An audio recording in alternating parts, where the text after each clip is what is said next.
Namo tassa bhagavato arahato samma sambuddhassa. Namo tassa bhagavato arahato samma sambuddhassa.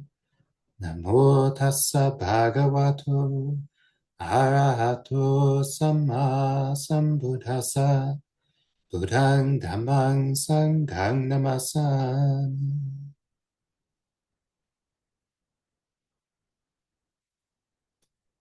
So we've gathered tonight for the full moon, for the Uposatha, and Laura has kindly requested the Dhamma talk. And on this full moon night, there's a subject I've been thinking about, and I'd like to speak on it. And as it is sometimes with our practice, we set out to do something, and where we end up is somewhere we totally didn't expect. And that is the nature of the path, isn't it? We kind of enter for various things that we want to get. But what we find is something we didn't expect. We find a peace, a serenity, a security, even happiness, joy of different varieties that we weren't expecting. And that's it. Over time, our path shifts to make those the focus. We didn't begin the practice for those, but we find them along the way, and then we pick them up as our goal. In the same way, this talk, I start with a question, and we'll see where we go from that. And the question is, what is the function of samadhi? And this is something to ask ourselves and to wonder, what is the function of samadhi? And probably you have all practiced meditation, you've all read the books, you listen to the Dhamma talks, you could probably throw together, an answer to that question, what is samadhi? And it would be your answer, and by that definition, it would not be wrong, right? Because having done the practice, we have some experience of samadhi. We are therefore qualified to talk on it. And I'm not talking about just super samadhi. I'm not talking about just the jhanas and the absorptions and all of that. I'm talking about any amount of samadhi here. What is its function in the path of practice for liberating the heart from suffering? Because it must have a function, or it wouldn't be central to the Buddha's teaching. So we have morality, we have samadhi, and we have wisdom. And with those three things, we're supposed to be able to get all of the work done and get to the end goal. Yeah, so it has a function, and this is why it is encouraged. But the maybe our answers to that question probably reflect the nature of the mind. The mind tends to think in positives, in existing things, rather than in negatives, in the absence of things. And we've talked about this very recently, talking about cessation. It's just the nature of our mind. If we're asked, what is the function of samadhi? We could say, well, it makes the mind bright. It makes the mind clear. It makes the mind calm. It makes the mind focused. It makes the mind energized and joyful. It makes the mind friendly. It makes the mind unattached. And all of these are, yes, samadhi accomplishes this.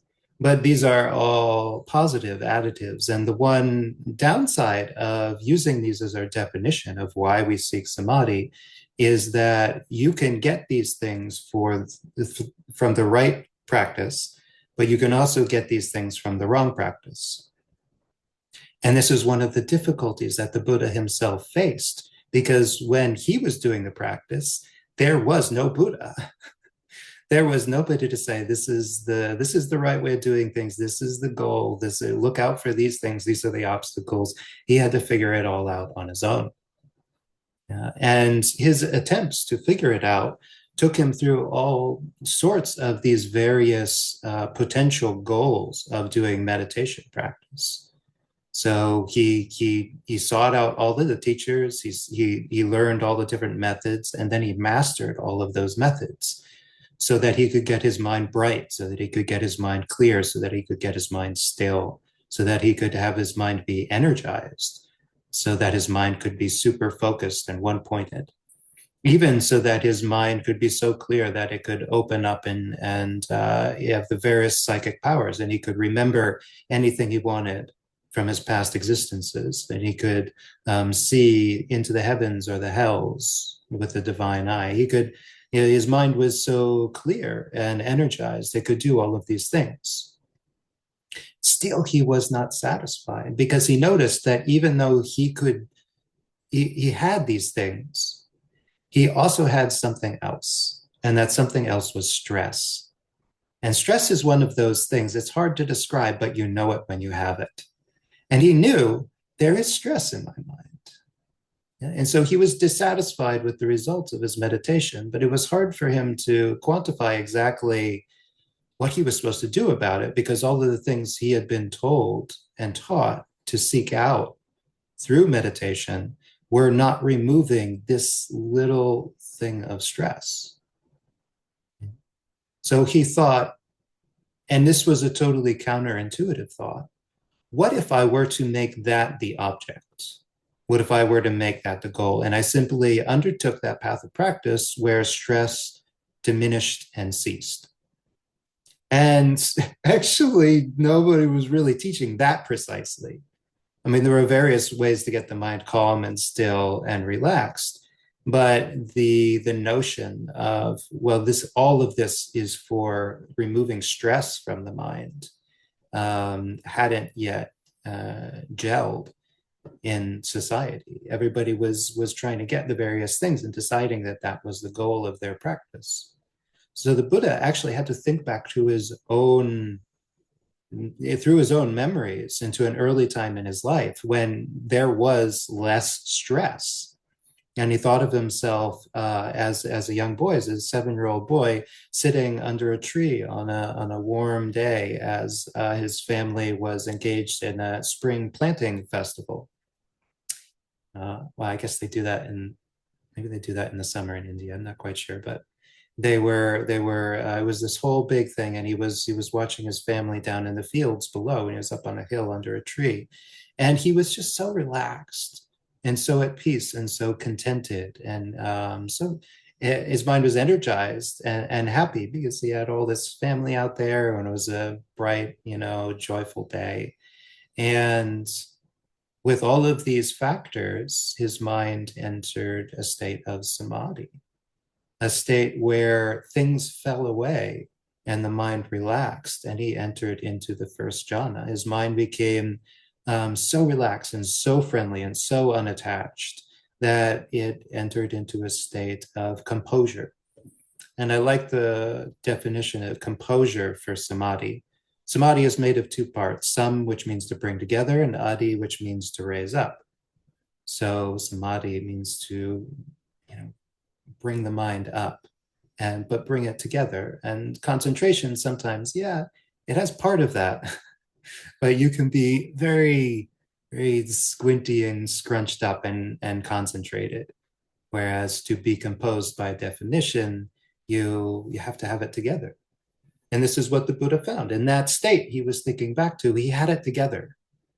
And somehow, even though he had it together, there at 7 years old, he had found the cessation of stress. He promptly forgot about it and walked away from it for the next 20, 30 years. And this is our lot as beings. Yeah. Now, when the Buddha was sitting under the Bodhi tree and he thought back to this, and he realized this is the way. This is the way to get to the goal that I actually want. And he began to undertake this. He undertook it with the same energy and enthusiasm and focus that he had practiced all of the other meditation techniques, even though it was completely counterintuitive and different than all of the other things he had been doing. This particular kind of meditation he was doing was not about getting something.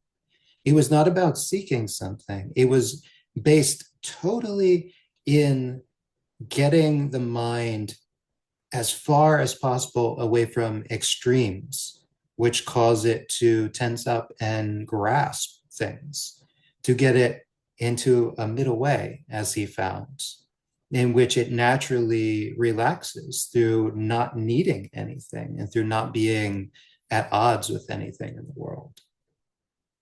And so through not seeking, he was able to find this middle way. And he practiced it until his mind reached the absolute pinnacle of jhana meditations, of the samadhi practice. But he was wary enough, right, thinking back to the last 20, 30 years where he had done it and then he lost it.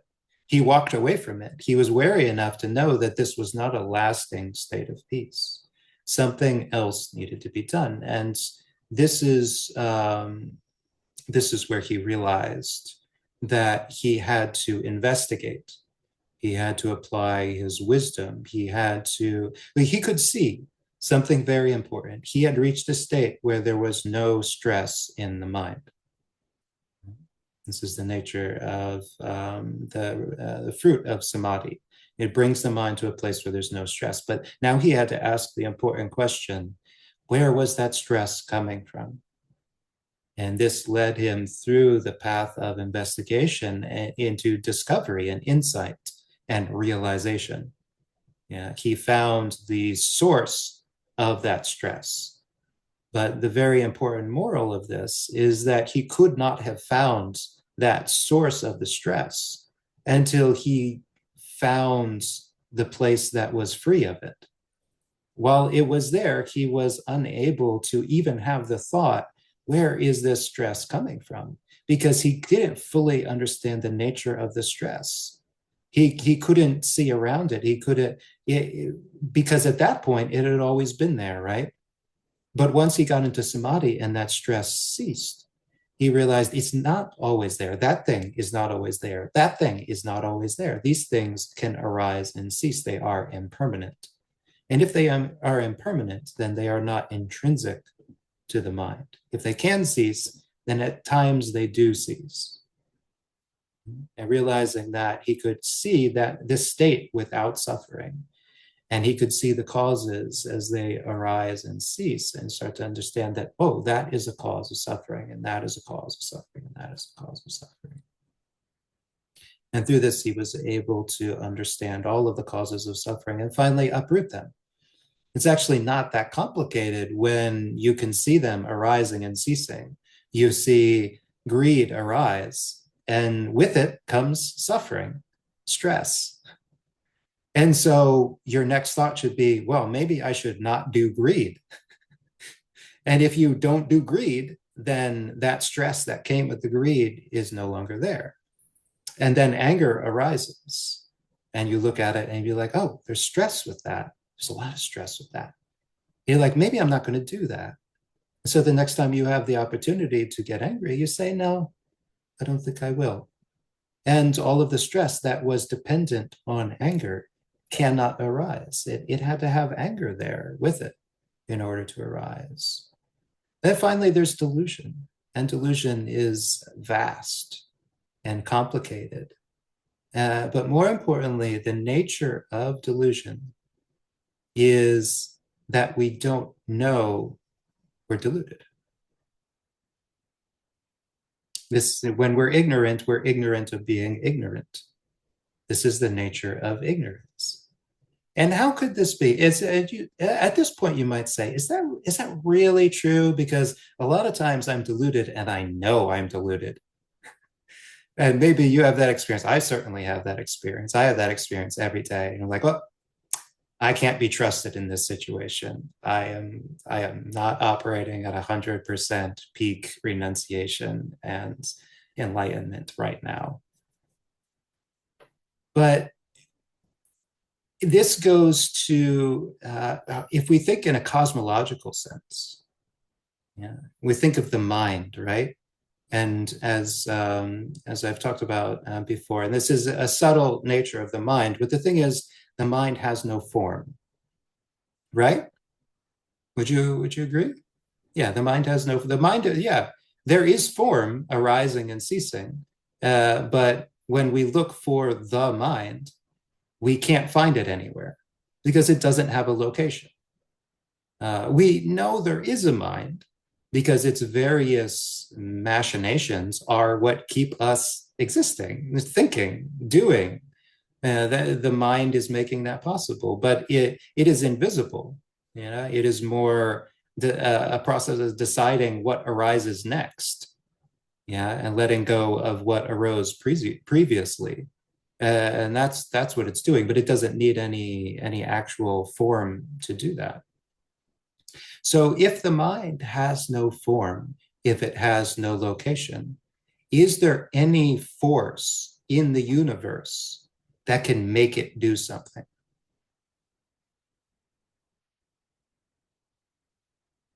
Now, your body can be locked up in jail. Your body can be thrown in a river. Your body can be set on fire. There is so many things that can happen to your body, and through these, your body can be made to do things. Yeah, somebody can grab your hand and wave it through the air. You didn't want to do it, but a body can be made to do things against your will. But the mind has no form. So who is going to grab it and force it to be deluded? Who is going to grab it and force it to be afraid? Who is going to grab it and force it to run away? It can't run away. It has no location. Yeah, where will it run to? Where will it run from? This is something that bodies do. Yeah, but the mind, by its nature, cannot. So then, if there's no external force that can make us do something, and yet we still get obsessed, yet we still get angry, yet we still get deluded, how? Well, then it must be us that's doing it. We must be the ones who are locking ourselves in jail. We must be the ones who are setting ourselves on fire. We must be the ones who are ourselves jumping into the river. Yeah. And why would we do that? Well, if if we take as a premise what the Buddha suggests, that beings are migrating endlessly without discoverable beginning through samsara, this endless cycle of rebirths, the question should arise: if it's possible for us to know that we're deluded, how is it we haven't gotten out yet? How is it that when the Buddha says it, it makes so much sense? There is suffering. There is a cause of suffering. There is an end of suffering. There's a way to the end of suffering. And we say, aha, it's so obvious. All I have to do is practice this middle way, and I too will get to the end of suffering. It seems so obvious. Yet how is it we are still here? If we take as a premise that this samsara thing is real, then that means from time undiscoverable, we have not gotten out. We have not realized our delusion and the nature of delusion. So therefore, our delusion must be capable of masking its presence. And this is the important thing about greed, hatred, and delusion to understand, is that when we have greed, hatred, and delusion, by default, we don't realize we can't be trusted.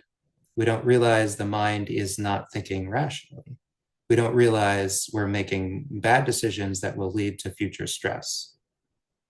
We don't realize because it's in the very nature of the mind states. When we have lust, don't we work so hard to keep looking at the object of our lust in a good way? We don't want to look at the bad things. And there's plenty of bad things to look at any possible object of lust. But if we got the lust, we're telling our mind, like, no, I really don't want to focus on that right now. I want to focus on the good stuff. Likewise, when we're angry and somebody says, oh, it's not that bad, what do we say? We say, shut up. It is that bad, right? Because the nature of angry is, even if we're absolutely on fire, even if we're absolutely miserable, it's hard for us to let go of being angry, of the object of anger and the indignation. It seems necessary, it seems appropriate. And when we're deluded, yeah, we tend to think, yeah, this is the right thing to do. This makes sense. I mean, you got to do something, right? This is better than nothing. And how often is that really true? How often is the decisions that we make really better than doing nothing? Not 100%. Not 100% by any stretch of the imagination, right? So greed, hatred, and delusion have built into them their own mechanisms for their survival. Yeah, they keep the mind in the various mind states of greed, hatred, and delusion. So if we were to form a definition of samadhi, a working definition of samadhi that is in line with the middle way that the Buddha is pointing out, a way to the end of stress, then we should include this idea of delusion and the cessation of delusion, right? Because this is what the Buddha found as he reached the pinnacle of samadhi, is that he was able to see things without delusion. He was able to see things without ignorance. His mind was bright, it was clear, it was calm, it was focused. But more importantly, there was no stress. And there was no stress because there was no cause of stress. He could see the mind without delusion. And when the mind doesn't have delusion, it knows what delusion is. And when the mind doesn't have greed, it knows what greed is. And it doesn't have to be convinced. It doesn't have to be coerced. It just knows. That's greed. Greed is icky. When the mind does not have anger, the mind looks at anger and feels compassion. It's like, oh, anger sucks. Anger is such an awful mind state to be in. I feel for you. I really hope you can get out of that sometime. But if somebody were to come along and they have gasoline and a lit torch and they were to say, well, don't you want to light yourself on fire too? You would say, no. No, I'm good. Thank you. I don't want to be angry right now. Why? Because you're not angry. And so all of the mind states that would try to justify being angry are not present. You can see things as they are. Anger is a cause of stress. All of this is to kind of get at a very important tool that we can use in our investigation is to understand truth. And I talk about this a lot because this is a fundamental thing. Once we get this, I mean, it's at the core of getting past speculative views. It's at the core of really getting on the path and staying on it and being able to get ourselves out of trouble without anybody else kind of helping us or teaching us or making us do the right thing or making us take the precepts. If we get this one thing about truth, we'll be able to self-correct. And that is the truth that we talk about, Dhamma, as we talk about it in the Buddhist practice, is stable. It is always true. And this is what we want to shoot for. We want to understand it. We want to respect it. We want to know it. And if we know nothing else, to at least know this, that there is truth that is stable. Now, if we have a body and we have an object, we can see this object from different angles, right? Like if we're looking down on the object, it seems small. And if we're looking up on the object, it seems big, right? Does the object change at all? No, only our perspective changes. And this is the nature of greed, hatred, and delusion, is they come from perspectives. They require a subject and an object. So there is always a perspective, which means you're not seeing the object for what it is. You're seeing it through the lens of your perception. So that's why you're always getting an angle on it, and you can always talk yourself into staying lustful or angry or deluded, because you're not seeing the thing as it is. But the thing as it is doesn't care. It is the same from any perspective. The thing has a Dhamma, it has a reality that is stable. And when we go through the Pali Canon, when we read the discourses of the Buddha, when we listen to Dhamma talks, and when we discover things for ourselves through practice, through getting any measure of samadhi, such that greed, hatred, and delusion ceases to some degree, we can find these truths. And we can, with a clear mind, we can know that this is the truth. Yeah. Precisely because it is stable, because we see it in a way that we know this is not a perspective. This is more stable than the perspectives, because perspectives change. It's big or it's small, or it's left or it's right. It's good, it's bad. It's desirable, it's undesirable. All of these can flip-flop. But when we find something that's true, we can just say, okay, yeah, no, that's true. And even if later greed, hatred, and delusion may kind of sneak back into the mind, we should be able to think back to that time when we had some samadhi and say, yeah, well, but when I was seeing things clearly, I knew it's not like that. Yeah, and what could I mean? Well, there's all sorts of things, and they've had lots of examples over the last couple of weeks and months. There, people have been asking about different things, and are you sure this is bad? Are you sure this is bad? And it's not that things are bad necessarily, but when you do get a calm, clear, composed mind, when your mind has samadhi, you can see the downsides. And so people are talking about relationships. And when we are calm and we have samadhi in the mind, we can say that, yeah, relationships have suffering. But when we're in the middle of a relationship, it seems like the smart thing to do. It seems like the appropriate thing to do. It seems like there's so many good things to being in a relationship. I will not say that there's no good things to being in a relationship, but there's also the downsides, and those downsides are like the dhamma of an object. Yeah, they don't go away just because you're looking at the bright side. The downsides are still there. There is still a basic dhamma, a basic reality of that situation. And somebody will say, oh, well, it's, my partner really inspires me and helps me and encourages me to do practice. And like, oh, so you sit every morning and evening? You go on retreats?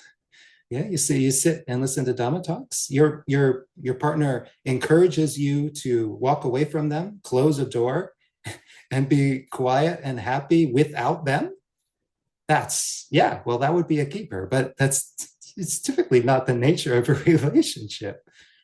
Yeah, it takes quite a while to get to that state. So there's downside. It requires a certain maintenance and empathy and all of these things and energy.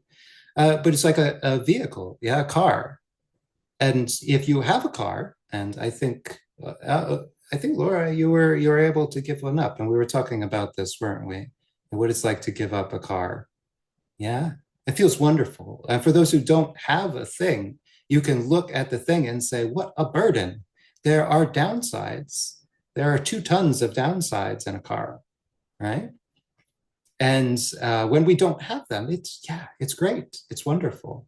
But for the person who has a car, there's the upsides. You're like, well, I can get where I want, and I can take my friends places, and I can, if there's an emergency, I can get to the hospital, and this. There's so many upsides. Yeah, but those don't erase the downsides, do they?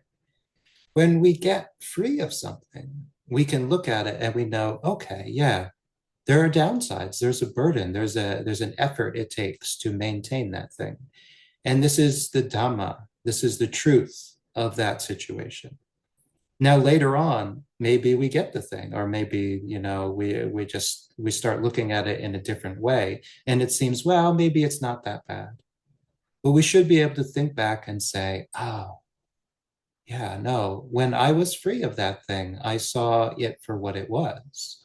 And so even though I'm using it now, I know that in the future sometime, because nobody continues to drive cars throughout their life into old age and onto their deathbed. As far as I know, nobody has made their deathbed, be in their car so that they can die of old age happily and peacefully in their car. It's just not what people do. They're not comfortable. Have you ever tried to sleep in a car? It's not It's not where you want to go. Right?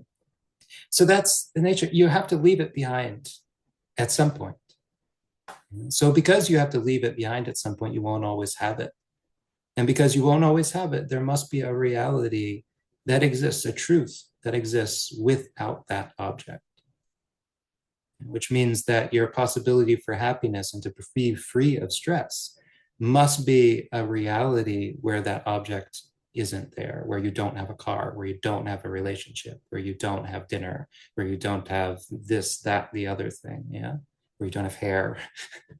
If all of these things were essential to being happy and you're guaranteed to lose them at the time of death, well, then you can't be happy. And this is not what we practice. This is not what we teach. There is a happiness independent of those. And when we get samadhi, we realize that we don't need anything. And when we don't need anything, we can see the things that we have for what they are. We can see their upsides and their downsides equally without confusion. So when we practice meditation, this should be something we remind ourselves of, the nature of samadhi. If we find ourselves trying to get focused or trying to blot things out, or trying to get piti and sukha and rapture and bliss flooding the mind, we're trying to fill the body with mindfulness, so we're trying to fill the heart with loving kindness. We're trying to do all these things that we've been told to do, and we're trying to add them to the mind. Well, we can calm down and we can say, well, actually, this should be, where's this middle way where I don't need anything, where I'm already good? Where's this middle way where stress is ceasing in the mind? And that is the path that we should be walking. And when we do that, we get to the places where there is no stress. We should then do as the Buddha did and turn back and look at our life and see, from this place, how do things look? And begin to shape our view, our understanding, our enlightened perspective on the world from this point of view. Yeah, this is right view. It is a view that is stable. It is not a perception. It is a view that is based on seeing things as they are, and it will see suffering, the cause of suffering. It will see the end of suffering and the way to the end of suffering. This is what right view is by definition. But what it is experientially, what our experience of right view is we'll look at something like entertainment, and we'll say, yeah, that's good. It feels good when I'm doing it, but I know it brings turbulence and stress into the mind. I know this. It is its nature. And yet when we're sitting in front of the computer and tappity tap and something comes up and it's a cat video or something, and it's so interesting and engrossing, and we watch it for 5-10 minutes, and then afterwards we're like, was that entertainment? Did I break a precept? How did that happen? And we know that this is just the nature of things. When we're doing them, it seems totally appropriate. And if somebody had jumped out of the closet at precisely that moment and say, you took the 8 precepts, stop watching the cat video, please, and they dove onto the computer and protected you from it, you would get angry. You'd be like, I'm in control of my faculties. I know what I am doing. Yeah. It takes a lot of wisdom. It takes a lot of composure to be able to say, thank you so much. Oh, all of the suffering you have protected me from, and not even ask any questions about why they were hiding in your closet. To just be like, wow, you really saved me from breaking the precept. That's just when I needed you.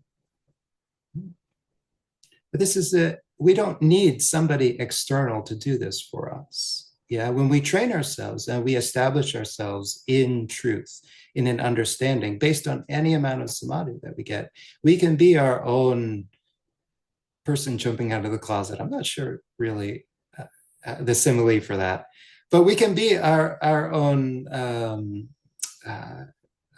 friend, really, our own teacher, our own guide. Yeah, who can say when there's delusion in the mind and kind of step in and say, hey, there's delusion in the mind.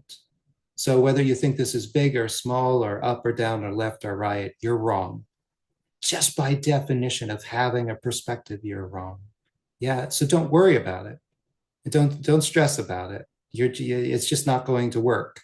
Yeah, just try to not get entangled in this. There's delusion present. And when we get out of the delusion, we can say, this is the way things are. And this is the thing is, when we have samadhi, we can trust what our mind tells us. We can trust the things that we see because we don't have any investment one way or the other in it being good or bad or up or down or left or right. Yeah. We just see the Dhamma of that thing. And so more and more, this is how we want to use our samadhi. Yeah, because samadhi, even as the Buddha taught people how to do it, he showed people this middle way, and he made it like a cornerstone, a central part of the practice. Yeah, and he had tens of thousands, hundreds of thousands of people sitting in meditation back in the day. Yeah, even as today, there are some times and places in the world where you can get like 1 million people doing meditation. Yeah? But this is what it's for. It's just a thing in the world. It's just a tool. Samadhi by itself will get you an experience of what it's like to not be deluded, but it will not protect you from delusion. Only you can do that through establishing your view on truth. And you can only do that by using your samadhi to look at the things in your life and really starting to trust what you see. The more you do it, the more you'll understand the nature of things. And the more you understand the nature of things, the easier it will be to catch yourself when you're experiencing greed, hatred, and delusion when they pop into the mind. And sometimes they're not like gross.